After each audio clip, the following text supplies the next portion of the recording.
করছি না, but if you want I can provide similar slides which can reflect my today's discussion. আচ্ছা, okay sir. Thank you very much. Faria এরা, আপনি কিছু বলতে চাচ্ছিলেন? আসসালামু আলাইকুম স্যার, আমার প্রশ্নটা ছিল হচ্ছে আমরা যদি কোনো লিগ্যাল ওয়েবসাইট যেরকম হচ্ছে যেমন ঢাকা ট্রিবিউন বা হচ্ছে বেলা, তো ওগুলাতে আমরা কি নিউজ পেপারের মতোই পাঠাবো? আই মিন হচ্ছে লেখাটা কি রিসেন্ট টপিকের মধ্যেই চুজ করব? এমন অনেক সময় দেখা যায় কি আমরা যে টপিক গুলো চুজ করি ওগুলা হচ্ছে রিজেক্ট হয়ে যায়, ঠিক আছে? তো টপিক চুজ করার ক্ষেত্রে আমরা কি করতে পারি, একটু আমাকে একটু বললে ভালো আচ্ছা হতো। আচ্ছা আচ্ছা, টপিকটা ব্যাপার হচ্ছে দুইটা বিষয়। একটা হচ্ছে একেবারে রিসেন্ট টপিক। শুনেন, দেখেন, আমাদের কিছু অভিজ্ঞতা আপনাদেরও আছে আমাদেরও আছে। ফেসবুকে একটা ইস্যু কতক্ষণ থাকে? একদিন, 2 দিন, 3 দিনের দিনে এই ইস্যুটা বাসি হয়ে যায়। 3 দিনের দিন যে ইস্যুটা নিয়ে কথা বলে তাকে আপনার মনে হবে ব্যাকডেটেড খ্যাত। ওকে, তো বিষয় হচ্ছে বাংলাদেশে মানে বর্তমানে, বর্তমানে না সবসময় রানিং যে ইস্যুটা আছে এটা নিয়ে লেখাটা একটু রিস্কি।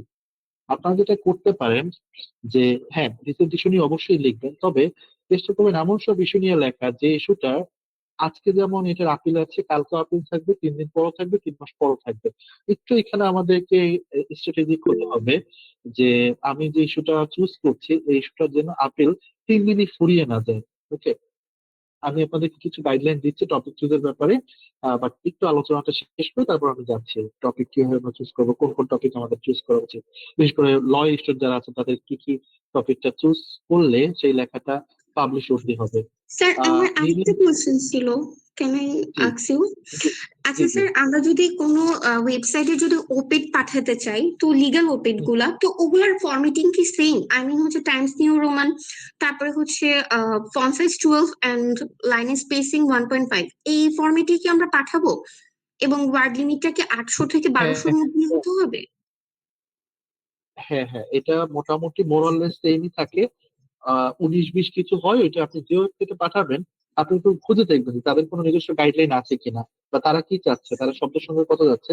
কখনো কখনো লিগ্যাল ওয়েবসাইট গুলো নিজস্ব কিছু গাইডলাইন দিয়ে থাকে, ওইটা আপনাদেরকে একটু নিজেদের একটু রিসার্চ করতে হবে, কারণ এই ব্যাপারে আমি খুব একটা এক্সপার্ট না। বাট আমি যেটা বলতে পারি যে বাংলাদেশের যে প্রচলিত নিউজ পেপার অথবা মিডিয়া গুলো আছে তাদের ক্ষেত্রে আমার কথাটা সব ক্ষেত্রেই প্রযোজ্য। বাট লিগ্যাল ওয়েবসাইটে আমার ধারণা যে তাদের নিজস্ব কিছু গাইডলাইন আছে, এডিটোরিয়াল পলিসি আছে। আপনারা একটু কাইন্ডলি এডিটোরিয়াল পলিসিটা একটু পড়ে নেবেন, তবে মোরাললেস একই, এটা একটা স্ট্যান্ডার্ড প্র্যাকটিস। আচ্ছা, মিমি হাত তুলেছিলেন, আপনি আপনার মানে প্রশ্ন নিয়ে আমি পরবর্তী আলোচনায় চলে যেতে চাই। Thank you sir for giving me the chance. আচ্ছা, আমি এখানে যেহেতু আপনি বলেছেন যে সময়ের যেই মানে একটা ইস্যুর যে হট টপিকটা ওটা থাকতে থাকতে আমাদেরকে লেখা পাঠানোর কথাটা, তো আমি এখানে আমার একটা এক্সপিরিয়েন্স শেয়ার করি। আমার কোয়েশ্চেনটা করছি লাস্ট ইয়ার ঠিক এরকম টাইমটাতে, just today is 22 August. So 2 August গত বছর এই টাইমে বাংলাদেশের অবস্থা তো খুবই খারাপ ছিল। তো সেই রিলেটেড ইস্যু নিয়ে আমি কোনো একটা যথেষ্ট নাম করা একটা ইংলিশ নিউজ পেপারে লেখা পাঠাই।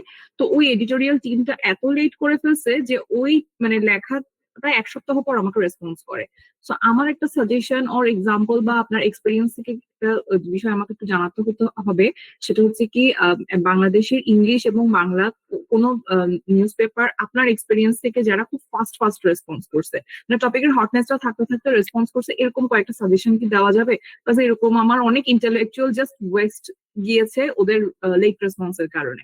একটু যদি বলতেন। আচ্ছা আচ্ছা, ঠিক আছে, এটা I can feel your pain.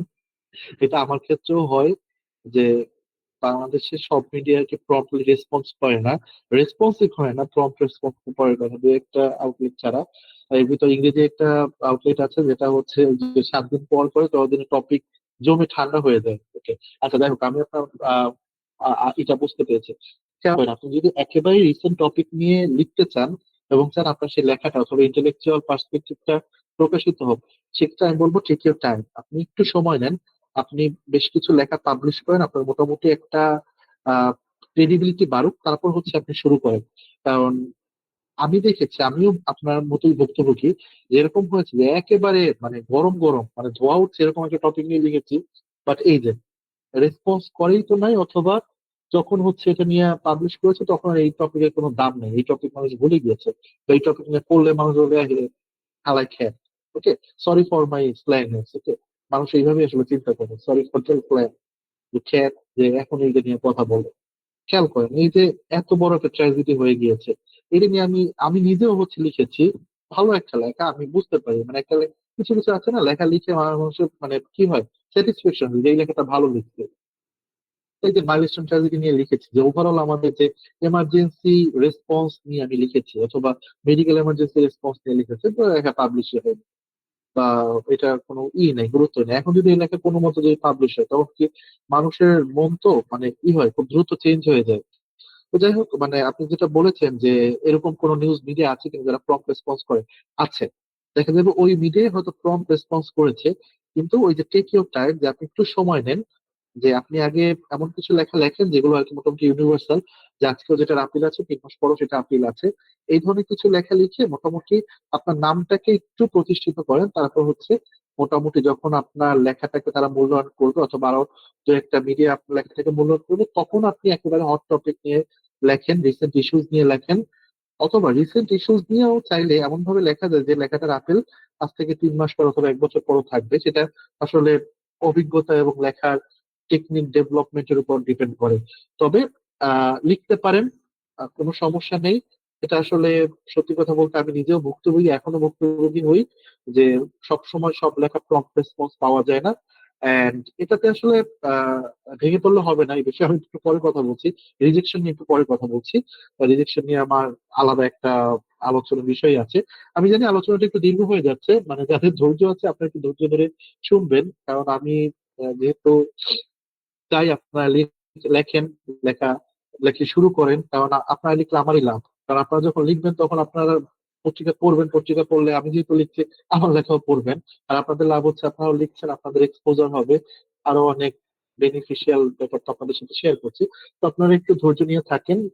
আমার আলোচনা করতে সমস্যা নেই, আমি একটু বিস্তারিত আলোচনা করি, সময় নিয়ে আলোচনা করি, so that you can be helpful and beneficial from my discussion. আচ্ছা, যাই হোক, আমি এখন একটু আলোচনা আবার ব্যাক করছি।